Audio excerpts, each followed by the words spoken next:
ନମସ୍କାର ଓଡ଼ିଶାବାସୀ ଆଷ୍ଟ୍ରିକ ନ୍ୟୁଜକୁ ସ୍ୱାଗତ। ଆଜି ହେଉଛି ସେପ୍ଟେମ୍ବର ମାସ 3 ତାରିଖ ବୁଧବାର। ଆଜି ଦିନ ଯାକର 20ଟି ଗୁରୁତ୍ୱପୂର୍ଣ୍ଣ ଖବର ଉପରେ ଆସନ୍ତୁ ନଜର ପକାଇବା। ଭିଡ଼ିଓଟିକୁ ଶେଷ ପର୍ଯ୍ୟନ୍ତ ଦେଖନ୍ତୁ। ମାତ୍ର କିଛି ସମୟ ମଧ୍ୟରେ ଜାଣିପାରିବେ ଆଜି ଦିନ ଯାକର ସମ୍ପୂର୍ଣ୍ଣ ଖବର। ତା ପୂର୍ବରୁ ଚ୍ୟାନେଲରେ ନୂଆ ଥିଲେ ଚ୍ୟାନେଲକୁ ସବସ୍କ୍ରାଇବ କରି ପାଖରେ ଥିବା ବେଲ୍ ଆଇକନକୁ ଅନ୍ କରି ରଖନ୍ତୁ, ଏମିତି ପ୍ରତିଦିନ ଲାଟେଷ୍ଟ ନ୍ୟୁଜ୍ ସର୍ବପ୍ରଥମେ ଦେଖିବା ପାଇଁ। ତେବେ ଆସନ୍ତୁ ସମ୍ପୂର୍ଣ୍ଣ ଖବର ଉପରେ ନଜର ପକାଇବା। ଆଜିର ପ୍ରଥମ ଖବର, ଲଘୁଚାପ ପ୍ରଭାବରେ ଆଗାମୀ 5 ଦିନ ଯାଏଁ ଓଡ଼ିଶାର ବିଭିନ୍ନ ସ୍ଥାନରେ ବର୍ଷା ସମ୍ଭାବନା। ଆସନ୍ତା 24 ଘଣ୍ଟା ମଧ୍ୟରେ ବଙ୍ଗୋପସାଗରରେ ଏକ ଲଘୁଚାପ ସୃଷ୍ଟି ହେବ। ଏହା ପୂର୍ବରୁ ଉତ୍ତର ପଶ୍ଚିମ ବଙ୍ଗୋପସାଗରରେ ଏକ ଘୂର୍ଣ୍ଣିବଳୟ ସୃଷ୍ଟି ହୋଇଛି। ଏହା ପ୍ରଭାବରେ ଲଘୁଚାପ ସୃଷ୍ଟି ହେବାକୁ ଥିବାରୁ ବର୍ଷାର ପ୍ରଭାବ ବଢ଼ିବା ନେଇ ପାଣିପାଗ କେନ୍ଦ୍ର ଆକଳନ କରିଛି। ଏହି ଲଘୁଚାପ ପ୍ରଭାବରେ ଆଗାମୀ 5 ଦିନ ଯାଏଁ ଓଡ଼ିଶାର ବିଭିନ୍ନ ସ୍ଥାନରେ ବର୍ଷା ନେଇ ଆକଳନ କରାଯାଇଥିବା ବେଳେ 2 ଓ 3 ତାରିଖ ବର୍ଷାର ପ୍ରଭାବ ସବୁଠୁ ଅଧିକ ରହିବା ନେଇ ପାଣିପାଗ କେନ୍ଦ୍ର ଆକଳନ କରିଛି। ଏହାକୁ ଦୃଷ୍ଟିରେ ରଖି 2 ଦିନ ପାଇଁ ସାରା ରାଜ୍ୟକୁ ବର୍ଷାଜନିତ ଆଲର୍ଟ ଜାରି କରାଯାଇଛି। ଅନ୍ୟପଟେ ବର୍ତ୍ତମାନ ଘୂର୍ଣ୍ଣିବଳୟ ସହ ମୌସୁମୀ ଟ୍ରାପ୍ ପ୍ରଭାବରେ ରାଜ୍ୟରେ ବିଭିନ୍ନ ସ୍ଥାନରେ ବର୍ଷା ଲାଗି ରହିଛି। ବିଶେଷ କରି ଦକ୍ଷିଣ ଓଡ଼ିଶାର କିଛି କିଛି ସ୍ଥାନରେ ପ୍ରବଳ ବର୍ଷା ଅନୁଭୂତ ହୋଇଛି। ଗତ 36 ଘଣ୍ଟାରେ ଦେବଗଡ଼ରେ 55 ମିମି ବର୍ଷା ହୋଇଥିବା ବେଳେ ଗୋପାଳପୁରରେ 34, ଝାରସୁଗୁଡ଼ାରେ 17, ପାରଳାଖେମୁଣ୍ଡିରେ 33, ଖୋର୍ଦ୍ଧାରେ 31 ଓ ନବରଙ୍ଗପୁରରେ 17 ମିମିର ବର୍ଷା ରେକର୍ଡ ହୋଇଛି। ଲଘୁଚାପ ପରେ ବର୍ଷାର ପ୍ରଭାବ ଆହୁରି ବଢ଼ିବା ନେଇ ଆଶଙ୍କା କରାଯାଉଛି। ପାଣିପାଗ କେନ୍ଦ୍ର ସୂଚନା ଅନୁସାରେ ସେପ୍ଟେମ୍ବର 2ରୁ 4 ତାରିଖ ମଧ୍ୟରେ ଓଡ଼ିଶା ଉପକୂଳ ଏବଂ ଉତ୍ତର ବଙ୍ଗୋପସାଗରରେ ପବନର ବେଗ 30ରୁ 40 କିଲୋମିଟର ଓ ଝଟକା ପବନ ଘଣ୍ଟା ପ୍ରତି 50 କିଲୋମିଟର ପହଞ୍ଚିବାର ଆଶଙ୍କା ରହିଛି। ଏଥିପାଇଁ ଓଡ଼ିଶା ଉପକୂଳ ଏବଂ ଉତ୍ତର ବଙ୍ଗୋପସାଗରରେ ସମୁଦ୍ର ସ୍ଥିତି ଅଶାନ୍ତ ରହିବାର ସମ୍ଭାବନା ରହିଛି। ଏହାକୁ ଦୃଷ୍ଟିରେ ରଖି ଆସନ୍ତା 4 ତାରିଖ ପର୍ଯ୍ୟନ୍ତ ମତ୍ସ୍ୟଜୀବୀମାନଙ୍କୁ ସମୁଦ୍ର ଭିତରକୁ ନ ଯିବାକୁ ପାଣିପାଗ ବିଭାଗ ପରାମର୍ଶ ଦେଇଛି। ପରବର୍ତ୍ତୀ ଖବର, ମହିଳାଙ୍କୁ ପ୍ରଧାନମନ୍ତ୍ରୀ ମୋଦିଙ୍କ ବଡ଼ ଭେଟି। ଜୀବିକା ନିଧି ଯୋଜନାରେ କଲେ ଶୁଭାରମ୍ଭ। ପ୍ରଧାନମନ୍ତ୍ରୀ ନରେନ୍ଦ୍ର ମୋଦି ମଙ୍ଗଳବାର ଭିଡିଓ କନଫରେନ୍ସ ମାଧ୍ୟମରେ ବିହାରର ଜୀବିକା ନିଧିର ଶୁଭାରମ୍ଭ କରିଛନ୍ତି। ଏହି ଯୋଜନା ଅଧୀନରେ ସ୍ୱୟଂ ସହାୟକ ଗୋଷ୍ଠୀର ମହିଳାମାନଙ୍କୁ ଋଣ ଯୋଗାଇ ଦିଆଯିବ। ବିହାରରେ ନୀତିଶ ସରକାର ଏଥିପାଇଁ 1000 ଟଙ୍କା ମଞ୍ଜୁର କରିଛନ୍ତି। ଏଥିମଧ୍ୟରୁ ପ୍ରଧାନମନ୍ତ୍ରୀ ମୋଦି ମଙ୍ଗଳବାର ଦିନ ଜୀବିକା ନିଧିଙ୍କ ବ୍ୟାଙ୍କ ଆକାଉଣ୍ଟକୁ 105 କୋଟି ଟଙ୍କା ସ୍ଥାନାନ୍ତର କରିଛନ୍ତି। ଏହା ସହିତ ପ୍ରଧାନମନ୍ତ୍ରୀ ମୋଦି କାର୍ଯ୍ୟକ୍ରମରେ ଉପସ୍ଥିତ ଲୋକମାନଙ୍କୁ ମଧ୍ୟ ସମ୍ବୋଧିତ କରିଛନ୍ତି। ଏହି ସମୟରେ ପ୍ରଧାନମନ୍ତ୍ରୀ ମୋଦି କହିଛନ୍ତି ଯେ ମଙ୍ଗଳବାର ଏକ ଅତ୍ୟନ୍ତ ଶୁଭ କାର୍ଯ୍ୟ ଆରମ୍ଭ ହେଉଛି। ବିହାରର ମା ଏବଂ ଭଉଣୀମାନଙ୍କୁ ଏକ ନୂତନ ସୁବିଧା ମିଳିବାକୁ ଯାଉଛି। ଏହା ସହିତ ପ୍ରତ୍ୟେକ ଗାଁର ଜୀବିକା ସହିତ ଜଡ଼ିତ ଭଉଣୀମାନେ ଏବେ ଅଧିକ ସହଜରେ ଟଙ୍କା ପାଇବେ। ସେମାନଙ୍କୁ ଅଧିକ ଆର୍ଥିକ ସହାୟତା ମିଳିବ। ଏହା ସେମାନଙ୍କର ବ୍ୟବସାୟକୁ ଆଗକୁ ନେବାରେ ସାହାଯ୍ୟ କରିବ। ସେ କହିଛନ୍ତି ଯେ ଜୀବିକା ନିଧିର ବ୍ୟବସ୍ଥା ସମ୍ପୂର୍ଣ୍ଣ ଡିଜିଟାଲ। ସମସ୍ତ କାମ ଫୋନରେ ହିଁ କରାଯିବ। ପ୍ରଧାନମନ୍ତ୍ରୀ କହିଛନ୍ତି ଯେ ବିକଶିତ ଭାରତର ଏକ ବଡ଼ ଆଧାର ହେଉଛି ଭାରତର ସଶକ୍ତ ମହିଳା।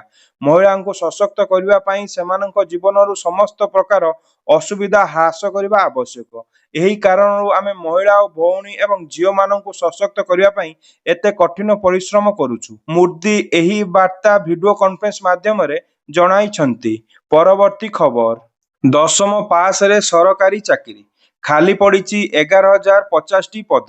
ସେପ୍ଟେମ୍ବର ମାସରେ ଓଡ଼ିଶା ସ୍କୁଲ ଏବଂ ଗଣଶିକ୍ଷା ବିଭାଗର ଜିଲ୍ଲା ଶିକ୍ଷା ଅଧିକାରୀଙ୍କ ଠାରୁ ସମସ୍ତ ପଦବୀ ପାଇଁ ଖାଲି ପଦ ତାଲିକା ମାଗିଥିଲା। ଏହି ତାଲିକାରୁ ଜଣାପଡ଼ିଛି ଯେ ଗ୍ରୁପ ଡି ପଦବୀ ପାଇଁ ବର୍ତ୍ତମାନ 11,050ଟି ପଦ ଖାଲି ଅଛି। ସ୍କୁଲ ଏବଂ ଗଣଶିକ୍ଷା ବିଭାଗରୁ ଖାଲି ପଦ ତାଲିକା ମିଳିବା ପରେ ଏହା ମଧ୍ୟ ଜଣାପଡ଼ିଛି ଯେ ଏହି ଖାଲି ପଦବୀଗୁଡ଼ିକ ଖୁବ୍ ଶୀଘ୍ର ପୂରଣ କରାଯିବ। ତଥାପି ଏହି ପଦବୀଗୁଡ଼ିକ ନିୟମିତ ହେବ ନା ଆଉଟସୋର୍ସିଂ ହେବ ତାହା ଏପର୍ଯ୍ୟନ୍ତ ସ୍ପଷ୍ଟ ହୋଇନାହିଁ।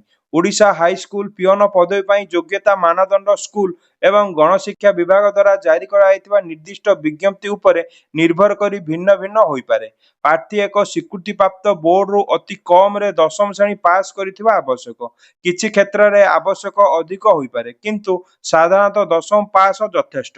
କିଛି ପଦବୀ ପାଇଁ ଓଡ଼ିଶାରେ ପଢ଼ିବା ଏବଂ ଲେଖିବାରେ ମୌଳିକ ଜ୍ଞାନ ଆବଶ୍ୟକ ହୋଇପାରେ। ସର୍ବନିମ୍ନ ବୟସ ସାଧାରଣତଃ 18 ବର୍ଷ, ସର୍ବାଧିକ ବୟସ ସୀମା ସାଧାରଣତଃ 32 ବର୍ଷ, କିନ୍ତୁ କିଛି ନିର୍ଦ୍ଦିଷ୍ଟ ବର୍ଗ ପାଇଁ ଛାଡ଼ ହୋଇପାରେ। ଏସସି, ଏସଟି, ଓବିସି ପ୍ରାର୍ଥୀମାନେ 5 ବର୍ଷ ବୟସ ଛାଡ଼ ପାଇପାରିବେ। ପୂର୍ବ ସୈନିକ ଏବଂ PW ପ୍ରାର୍ଥୀମାନେ ମଧ୍ୟ ନିର୍ଦ୍ଦିଷ୍ଟରେ ଛାଡ଼ ପାଇପାରିବେ। ପ୍ରାର୍ଥୀ ଜଣେ ଭାରତୀୟ ନାଗରିକ ହେବା ଆବଶ୍ୟକ। ସେମାନେ ଓଡ଼ିଶାର ବାସିନ୍ଦା ହୋଇଥିବା ଆବଶ୍ୟକ। କିଛି ପଦବୀ ପାଇଁ ରାଜ୍ୟର ବାସସ୍ଥାନ ପ୍ରମାଣ ଆବଶ୍ୟକ ହୋଇପାରେ। ଶାରୀରିକ ସୁସ୍ଥତା ଯୋଗ୍ୟ ହେବା ପାଇଁ ପ୍ରାର୍ଥୀଙ୍କୁ କିଛି ଶାରୀରିକ ମାନଦଣ୍ଡ ପୂରଣ କରିବାକୁ ପଡ଼ିପାରେ। ସ୍ଥାନୀୟ ଭାଷା ଜ୍ଞାନ ଓଡ଼ିଶାରେ ଅନେକ ସରକାରୀ ପଦବୀ ପାଇଁ ପଢ଼ିବା ଏବଂ ଲେଖିବା ଉଭୟ ଓଡ଼ିଆ ଭାଷାର ଜ୍ଞାନ ଆବଶ୍ୟକ। ଏହା ସାଧାରଣତଃ ନିଯୁକ୍ତି ପ୍ରକ୍ରିୟା ସମୟରେ ପରୀକ୍ଷା କରାଯାଏ। ଓଡ଼ିଶାର 3 ପ୍ରକାର ଉଚ୍ଚ ବିଦ୍ୟାଳୟ ଅଛି, ଯେପରିକି ସରକାରୀ ହାଇସ୍କୁଲ, ଯୋଡ଼ା ହାଇସ୍କୁଲ ଏବଂ ନୂତନ ଭାବେ ଯୋଡ଼ା ହାଇସ୍କୁଲ, ଏବଂ ପ୍ରତ୍ୟେକ ବର୍ଗର ସ୍କୁଲର ଭିନ୍ନ ଭିନ୍ନ ଖାଲି ପଦବୀ ଅଛି। ଏହି ଖାଲି ପଦବୀଗୁଡ଼ିକୁ ତୁରନ୍ତ ପୂରଣ କରିବା ନେଇ ଗଣଶିକ୍ଷା ମନ୍ତ୍ରୀ ନିର୍ଦ୍ଦେଶ ଦେଇଛନ୍ତି। ପରବର୍ତ୍ତୀ ଖବର, ଲୋକଙ୍କୁ ମିଳିବ ନୂଆ ଭୋଟର ଆଇଡି କାର୍ଡ, ନୂଆ ପରିଚୟ ପତ୍ର ଦେବେ ନିର୍ବାଚନ ଆୟୋଗ। ଲୋକଙ୍କୁ ମିଳିବ ନୂଆ ଭୋଟର ଆଇଡି କାର୍ଡ। ଯେଉଁ ଯେଉଁ ଜାଗାରେ ଏବେ ନିର୍ବାଚନ କମିଶନର SIR କରିବେ, ତାପରେ ସେଠାରେ ଭୋଟରମାନଙ୍କୁ ନୂଆ ଭୋଟର ପରିଚୟ ପତ୍ର ଦିଆଯିବ। ଅର୍ଥାତ୍ ବିହାରରେ SIR ପ୍ରକ୍ରିୟା ଶେଷ ହେବା ପରେ ସେଠାରେ ମଧ୍ୟ ଭୋଟରମାନଙ୍କୁ ନୂଆ ଭୋଟର ଆଇଡି କାର୍ଡ ଯୋଗାଇ ଦିଆଯିବା ନେଇ ପ୍ରସ୍ତୁତି ଚାଲିଛି। ଏନେଇ ଜାତୀୟ ଗଣମାଧ୍ୟମରେ ରିପୋର୍ଟ ପ୍ରକାଶ ପାଇଛି। ନିର୍ବାଚନ ଆୟୋଗ ସୂତ୍ର ପ୍ରକାଶିତ ରିପୋର୍ଟ ମୁତାବକ ବିହାରରେ SIR ସମୟରେ ଭୋଟରମାନଙ୍କୁ ନୂଆ ଫଟୋ ଅପଡେଟ୍ କରିବାକୁ କୁହାଯାଇଛି, ଯାହାକି ନୂଆ ଭୋଟର ଆଇଡି କାର୍ଡ ତିଆରି ସମୟରେ ବ୍ୟବହାର ହେବ ବୋଲି କୁହାଯାଉଛି। ବର୍ତ୍ତମାନ ସମୟରେ ବିହାରରେ ଯେଉଁ ଭୋଟର ସୂଚୀ ପ୍ରସ୍ତୁତି କରାଯାଇଛି, ସେଥିରେ ରାଜ୍ୟରେ ମୋଟ 7.24 କୋଟି ଭୋଟ ଥିବାର ଜଣାପଡ଼ିଛି। ତେବେ ଆସନ୍ତା ସେପ୍ଟେମ୍ବର ତାରିଖରେ ଅନ୍ତିମ ଭୋଟର ଲିଷ୍ଟ ଜାରି କରାଯିବା ନେଇ SR ପକ୍ଷରୁ ସୂଚନା ପ୍ରଦାନ କରାଯାଇଛି। ପରବର୍ତ୍ତୀ ଖବର, ଶ୍ରୀମନ୍ଦିର ପରିସରରେ ସ୍ୱତନ୍ତ୍ର ସ୍ତନ୍ୟପାନ ଗୃହ କାର୍ଯ୍ୟକ୍ଷମ। ଶ୍ରୀମନ୍ଦିର ପରିସରରେ ଶିଶୁ ଓ ମା'ମାନଙ୍କ ସକାଶେ ଶିଶୁ ସ୍ତନ୍ୟପାନ ଗୃହ ସୋମବାରଠାରୁ କାର୍ଯ୍ୟକ୍ଷମ ହୋଇଛି। ଏନେଇ ଶ୍ରୀମନ୍ଦିର ପ୍ରଶାସନ ପକ୍ଷରୁ ସୂଚନା ଦିଆଯାଇଛି। ଶ୍ରୀମନ୍ଦିରକୁ ପ୍ରତିଦିନ ବହୁ ସଂଖ୍ୟକ ଭକ୍ତଙ୍କ ସହିତ ସାଥିରେ ଶିଶୁ ଆସିଥାନ୍ତି। ବିଶେଷ କରି ସ୍ତନ୍ୟପାନ ଉପରେ ନିର୍ଭରଶୀଳ ଶିଶୁ ଓ ମା'ମାନଙ୍କ ଆବଶ୍ୟକତାକୁ ନଜରରେ ରଖି ଶ୍ରୀମନ୍ଦିର ପରିସରରେ ଏକ ସ୍ୱତନ୍ତ୍ର ସ୍ତନ୍ୟପାନ ଗୃହ କରାଯିବାକୁ ଅନେକ ଦିନରୁ ଯୋଜନା ହୋଇଥିଲା। ଏହି ପରିପ୍ରେକ୍ଷୀରେ ଶ୍ରୀମନ୍ଦିର ଶାଖା କାର୍ଯ୍ୟାଳୟ ତଳେ ଶୀତ ତାପ ନିୟନ୍ତ୍ରଣ ଏକ ଗୃହର ଏକକାଳୀନ 4 ମହିଳା ଶିଶୁଙ୍କୁ ସ୍ତନ୍ୟପାନ କରିବାର ବ୍ୟବସ୍ଥା ହୋଇଛି। ମା'ମାନଙ୍କୁ ସହାୟତା କରିବା ପାଇଁ 2 ମହିଳା JTPଙ୍କୁ ନିୟୋଜିତ କରାଯାଇଛି। ରାଜ୍ୟ ସରକାରଙ୍କ ଏହିଭଳି ନିଷ୍ପତ୍ତିକୁ ଭକ୍ତ ଓ ସେବାୟତ ସ୍ୱାଗତ କରିଛନ୍ତି। ଏହା ବ୍ୟତୀତ ଶ୍ରୀମନ୍ଦିର ପରିକ୍ରମା ମାର୍ଗରେ ମଧ୍ୟ ସ୍ତନ୍ୟପାନ ଗୃହ ଆବଶ୍ୟକ ରହିଛି ବୋଲି ଭକ୍ତ କହିଛନ୍ତି। ଏହି ସ୍ତନ୍ୟପାନ ଗୃହରେ ମେଡିକାଲ ଟିମ୍ ମୁତୟନ ହୋଇଥିବାର ଶ୍ରୀମନ୍ଦିର ଉପ ମୁଖ୍ୟ ପ୍ରଶାସକ ତଥା ଜିଲ୍ଲାପାଳ ଦିବ୍ୟଜ୍ୟୋତି ପରିଡ଼ା ସୂଚନା ଦେଇଛନ୍ତି। ପରବର୍ତ୍ତୀ ଖବର, ଶସ୍ତା ହୋଇପାରେ 2 ଚକିଆ ଯାନ। GST ହାରରେ ସମ୍ଭାବ୍ୟ ହ୍ରାସ କାର୍ଯ୍ୟକାରୀ ହେଲେ ମିଳିବ ବଡ଼ ରିହାତି। ସାମଗ୍ରୀ ଏବଂ ସେବା ଟିକସ ହାରରେ ସମ୍ଭାବ୍ୟ ହ୍ରାସ କାର୍ଯ୍ୟକାରୀ ହେଲେ ଭାରତୀୟ ଅଟୋମୋବାଇଲ ଶିଳ୍ପରେ ଚାହିଦାର ଏକ ବିରାଟ ବୃଦ୍ଧି ଘଟିବ ବୋଲି ଆଶା କରାଯାଉଛି। ପ୍ରସ୍ତାବିତ ହାରର ପରିବର୍ତ୍ତନ ଆସନ୍ତା ମାସରେ ଘୋଷଣା ହେବାର ସମ୍ଭାବନା ଅଛି। ଘୋଷଣା ପରେ 2 ଚକିଆ ଯାନ ଏବଂ ଛୋଟ ଯାତ୍ରୀବାହୀ ଯାନ ସବୁଠାରୁ ଅଧିକ ଲାଭବାନ ହେବାର ସମ୍ଭାବନା ଅଛି। ଅନ୍ତର୍ଜାତୀୟ ଏଜେନ୍ସି ଜେଫ୍ରିଜ୍ ଏହା ଦାବି କରିଛି। ରିପୋର୍ଟ ଅନୁଯାୟୀ GST ହାର ହ୍ରାସ ଅଧିକାଂଶ ଯାନ ପାଇଁ ଟିକସ ସ୍ଲାବ 28%ରୁ 18% ଏବଂ ଟ୍ରାକ୍ଟର ପାଇଁ 12%ରୁ 5%କୁ ହ୍ରାସ କରାଯିବ, ଯାହାଦ୍ୱାରା ଯାନବାହନର ମୂଲ୍ୟ 6ରୁ 8% ହ୍ରାସ ଘଟିବ। ଏହାଦ୍ୱାରା ଅଟୋମୋବାଇଲ ବଜାରର ସୁଲଭତାର ଏକ ଗୁରୁତ୍ୱପୂର୍ଣ୍ଣ ଉନ୍ନତି ଆସିବ ଏବଂ ଚାହିଦାରେ ମଧ୍ୟ ବୃଦ୍ଧି ପାଇବ। 2 ଚକିଆ ଯାନ ଯାହା ଉପରେ ବର୍ତ୍ତମାନ 28ରୁ 31% ଟିକସ ଲାଗୁ ହୋଇଛି ଏବଂ 4 ମିଟର କମ୍ କାର ଯାହା ଉପରେ ପ୍ରାୟ 29ରୁ 31% ଟିକସ ଲାଗୁ ହୋଇଛି, ସେଗୁଡ଼ିକ ସବୁଠାରୁ ଅଧିକ ଲାଭବାନ ହେବ ବୋଲି ଆଶା କରାଯାଉଛି। ବଡ଼ SUV ଯାହା ଉପରେ ବର୍ତ୍ତମାନ 45ରୁ 50% ଟିକସ ଲାଗୁ ହୋଇଛି, ସେଗୁଡ଼ିକ ମଧ୍ୟ କିଛି ଆଶ୍ୱସ୍ତି ମିଳିପାରିବ ଏବଂ ପ୍ରଭାବୀ ହାରରେ 40%ରୁ ହ୍ରାସ ପାଇପାରିବ ବୋଲି ଆକଳନ କରୁଛନ୍ତି ବିଶେଷଜ୍ଞ। ଅଟୋ ଶିଳ୍ପରେ ଗତ କିଛି ମାସ ମଧ୍ୟରେ ଚାହିଦା ହ୍ରାସ ପାଇଛି। ଏପ୍ରିଲରୁ ଜୁଲାଇ ମାସରେ 2 ଚକିଆ ଏବଂ ଯାତ୍ରୀବାହୀ ଯାନ ପଞ୍ଜୀକରଣ ବର୍ଷ ତୁଳନାରେ କେବଳ 2ରୁ 3% ବୃଦ୍ଧି ପାଇଛି। ତଥାପି ଆକଳନ କରାଯାଉଛି ଯେ ଆୟକର ହ୍ରାସ ନଗଦ ପ୍ରବାହ ସହଜ କରିବ ଏବଂ ସମ୍ଭାବ୍ୟ ଜିଏସଟି ହ୍ରାସ ମଧ୍ୟରେ ଉତ୍ସବ ଋତୁରେ ଗ୍ରାହକଙ୍କୁ ସୁହାଇବ। ପରବର୍ତ୍ତୀ ଖବର, ଅକ୍ଟୋବର 8ରୁ ଆର୍ଆଇ ଅମିନ ନିଯୁକ୍ତି ପରୀକ୍ଷା। ନଭେମ୍ବର ତୃତୀୟ ସପ୍ତାହ ଯାଏଁ ପ୍ରତି ଜିଲ୍ଲାରେ ହେବ ଏକ୍ଜାମ। ବିବାଦୀୟ ରାଜସ୍ୱ ନିରୀକ୍ଷକ ଅମିନ ଆଇସିଡିଏସ୍ ସୁପରଭାଇଜର ଆର୍ଆଇ ନିଯୁକ୍ତି ପରୀକ୍ଷା ପାଇଁ ଚୂଡ଼ାନ୍ତ କାର୍ଯ୍ୟସୂଚୀ ଘୋଷଣା କରିଦିଆଯାଇଛି। ଅକ୍ଟୋବର 8 ତାରିଖରୁ ଏହାର ପ୍ରିଲିମାରୀ ପରୀକ୍ଷା ଆରମ୍ଭ ହେବ। ନଭେମ୍ବର ତୃତୀୟ ସପ୍ତାହ ପର୍ଯ୍ୟନ୍ତ ପରୀକ୍ଷା ଚାଲିବ। ଏନେଇ ଓଡ଼ିଶା ଅଧୀନସ୍ଥ କର୍ମଚାରୀ ଚୟନ ଆୟୋଗ ପକ୍ଷରୁ ବିଜ୍ଞପ୍ତି ପ୍ରକାଶ ପାଇଛି। ବାତିଲ ହୋଇଥିବା ଆର୍ଆଇ ଅମିନ ପ୍ରିଲିମିନାରୀ ପରୀକ୍ଷା ପାଇଁ ଗତ ମାସ 12 ତାରିଖରେ ଓଏସ୍ଏସି ପକ୍ଷରୁ ବିଜ୍ଞପ୍ତି ପ୍ରକାଶ ପାଇଥିଲା। ଅକ୍ଟୋବରରେ ଏହି ପରୀକ୍ଷା ହେବ ବୋଲି କୁହାଯାଇଥିଲା। ସୋମବାର ଚୂଡ଼ାନ୍ତ ତାରିଖ ଘୋଷଣା କରିଦିଆଯାଇଛି। କମ୍ପ୍ୟୁଟର ବେସ୍ଡ ନିଯୁକ୍ତି ପରୀକ୍ଷା ମାଧ୍ୟମରେ ପରୀକ୍ଷା ହେବ। ପୂର୍ବରୁ ହୋଇଥିବା ସମସ୍ତ ପ୍ରକ୍ରିୟାକୁ ବାତିଲ କରିଦିଆଯାଇଛି। ସମ୍ପୂର୍ଣ୍ଣ ଭାବେ ମୂଳରୁ ହିଁ ପରୀକ୍ଷା ପ୍ରକ୍ରିୟା ଆରମ୍ଭ କରିଦିଆଯିବ। ପୂର୍ବରୁ ଆବେଦନ କରିଥିବା ଆବେଦନକାରୀ ହିଁ ପରୀକ୍ଷା ଦେଇପାରିବେ। ରାଜ୍ୟରେ ସମସ୍ତ ଜିଲ୍ଲାର ଏହି ପରୀକ୍ଷା କରାଯିବ। ଓଏସ୍ଏସି ପକ୍ଷରୁ କୁହାଯାଇଛି ଯେ ୱେବସାଇଟରୁ ନିଜର ୟୁଜର ଆଇଡି ପାସୱାର୍ଡ ଦେଇ ପରୀକ୍ଷା ପାଇଁ ଆଡମିଟ୍ କାର୍ଡ ଡାଉନଲୋଡ କରିପାରିବେ ଛାତ୍ର। ପରବର୍ତ୍ତୀ ଖବର, ଇ-20 ପେଟ୍ରୋଲ ମାମଲା ଖାରଜ। ହସ୍ତକ୍ଷେପ କରିବାକୁ ମନା କଲେ ସୁପ୍ରିମକୋର୍ଟ।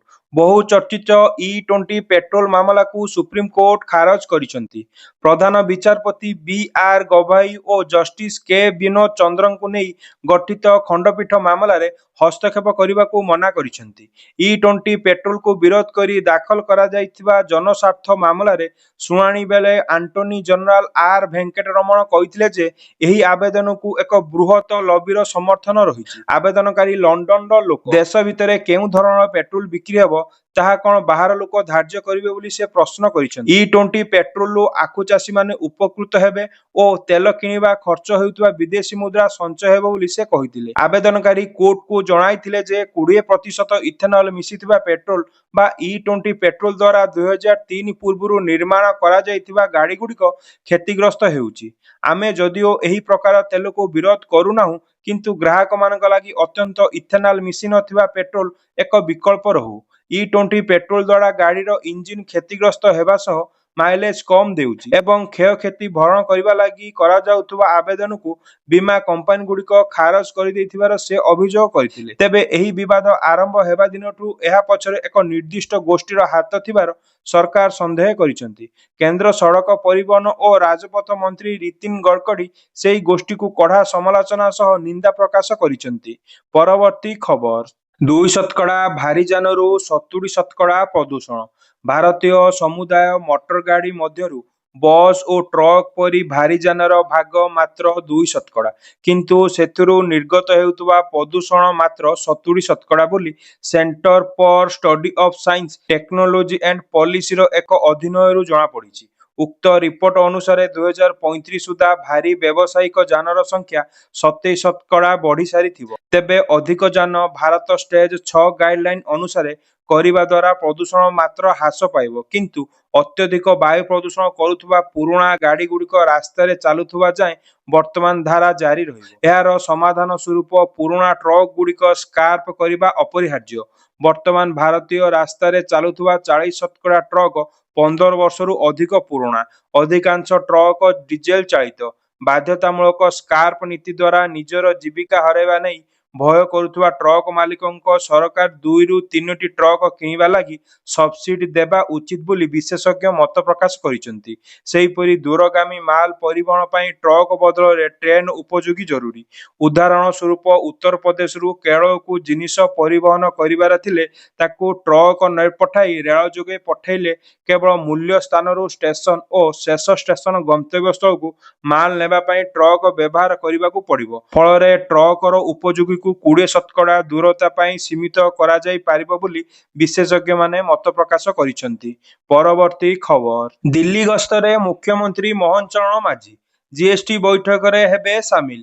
4 ଦିନିଆ ଦିଲ୍ଲୀ ଗସ୍ତରେ ମୁଖ୍ୟମନ୍ତ୍ରୀ ମୋହନ ଚରଣ ମାଝୀ ଆଜି ସେମିକନ୍ ସମ୍ମିଳନୀ କାର୍ଯ୍ୟକ୍ରମରେ ହେବେ ସାମିଲ। ଆସନ୍ତା 3 ଓ 4 ତାରିଖରେ ଜିଏସଟି କାଉନସିଲ ବୈଠକରେ ମଧ୍ୟ ଯୋଗଦେବେ ମୁଖ୍ୟମନ୍ତ୍ରୀ।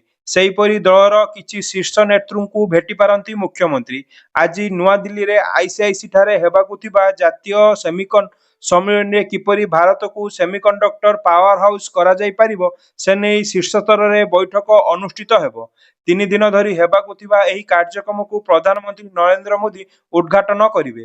ଏଥିରେ କେନ୍ଦ୍ରମନ୍ତ୍ରୀ ଅଶ୍ୱିନୀ ବୈଷ୍ଣବ ଓ ଜିତିନ ପ୍ରସାଦ ମଧ୍ୟ ଯୋଗଦେବେ। ସେମିକଣ୍ଡକ୍ଟର ଶିଳ୍ପ କ୍ଷେତ୍ରରେ ଓଡ଼ିଶାର ପର୍ଯ୍ୟାପ୍ତ ନିବେଶ ସୁଯୋଗ ରହିଥିବାରୁ ଏଥିରେ ସାମିଲ ହୋଇ କିପରି ଓଡ଼ିଶାର ଭାଗିଦାରୀ ହୋଇପାରିବ ସେ ନେଇ ପ୍ରସ୍ତାବ ରଖିପାରେ ଓଡ଼ିଶା। ସେହିପରି 2 ଦିନିଆ ଜିଏସ୍ଟି କାଉନସିଲର ବୈଠକରେ ମୁଖ୍ୟମନ୍ତ୍ରୀ ସାମିଲ ହେବେ ବୋଲି ଜଣାପଡ଼ିଛି। ପରବର୍ତ୍ତୀ ଖବର, ସୁପ୍ରିମକୋର୍ଟଙ୍କ ରାୟ ଦ୍ୱନ୍ଦ୍ୱରେ ଶିକ୍ଷକ। ଶିକ୍ଷକଙ୍କ ପାଇଁ ଯୋଗ୍ୟତା ପରୀକ୍ଷା ବାଧ୍ୟତାମୂଳକ ବୋଲି ସୁପ୍ରିମକୋର୍ଟ ନିର୍ଦ୍ଦେଶ ନେଇ ଯେତିକି ପ୍ରତିକ୍ରିୟା ପ୍ରକାଶ ପାଇଛି ସେତିକି ଦ୍ୱନ୍ଦ୍ୱ ବି ଦେଖାଦେଇଛି।